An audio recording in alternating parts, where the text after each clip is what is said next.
Monsieur Courtois, on vient de passer une heure en chat avec des milliers d'internautes de DH.be. Oui, Quelle est votre impression sur ce chat? Est-ce que vous pensez que les Belges y croient? oui, j'ai l'impression qu'il y a quand même pas mal de questions sur nos chances et les infrastructures et que le projet est quand même bon pour le football belge. Bon, moi ça je le pense aussi, mais c'est pas seulement pour le football belge. Je pense que le projet est bon pour le pays entier. Il y a trois choses que je retiens de ceci. C'est souvent les mêmes questions, c'est-à-dire quel est votre pourcentage de prévision de chance? Ben, moi j'ai été toujours avec le même pourcentage depuis 4 ans et demi, c'est-à-dire 30%, j'ai jamais varié. Je sais qu'il y en a qui donnent 60, il y en a qui donnent 10. Je pense que jusqu'au dernier moment, vous ne savez jamais ce qui se passe là-dedans. Je pense aussi que nous avons fait une tournée de tous les continents, parce que moi-même, je reviens d'un jour dans le sud-est asiatique.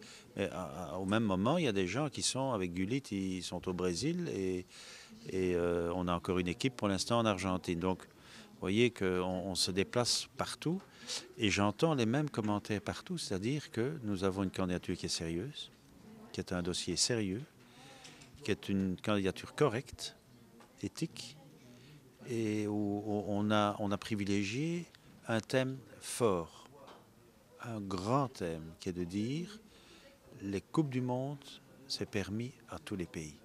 Ce n'est pas réservé aux États-Unis, à l'Angleterre, à la Russie, à l'Espagne, à la France, à l'Italie, à tous ces grands pays. Il y a un moment où les petits pays ou pays moyens ne sont pas un petit pays. Je rappelle quand même aux Belges qui sont encore 14e au produit intérieur brut mondial. Je rappelle quand même aux Belges qui sont performants au niveau économique dans le monde entier. Donc, c'est permettre à ces pays moyens, en se mettant ensemble, d'aussi organiser une Coupe du Monde. Les grands pays n'ont pas le monopole des grands événements. Et ça, croyez-moi, c'est un message qui porte sur la majorité des pays qui votent, parce que la majorité sont des pays moyens. On n'a jamais été aussi proche d'organiser une Coupe du Monde, c'est maintenant ou jamais.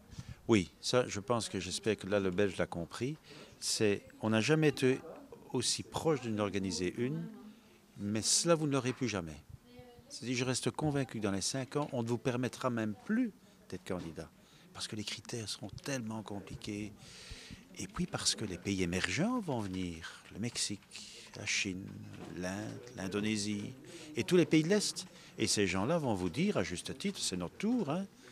L'Occident et l'Europe occidentale, vous avez eu ça pendant des siècles. Non, c'est à nous. Et à juste titre. Et alors, revenir là dans le parcours, c'est comme quand vous êtes dans le 6e chapeau du tirage au sort d'une Coupe du Monde. Vous ne revenez jamais. Comme dirait Goutard, jamais, mon ami, jamais. Donc, je pense que vraiment, il faut se focaliser là-dessus. C'est une chance unique qu'on a maintenant. Il faut tout mettre dans la balance, parce que sinon, des Jeux Olympiques, une Coupe du Monde de football, une exposition universelle, oubliez ça. La décision tombe le 2 décembre vers 16 heures. On peut déjà fixer le 3 décembre sur DH.be avec les internautes pour fêter ça. Mais j'espère. De toute façon, gagné ou perdu, le 3 décembre, je serai là. Et de toute façon, le 3 décembre commence une autre bataille. François, commence une autre bataille. C'est la bataille du football en Belgique. Parce que si vous avez cette Coupe du Monde, de toute façon, il faudra tout revoir.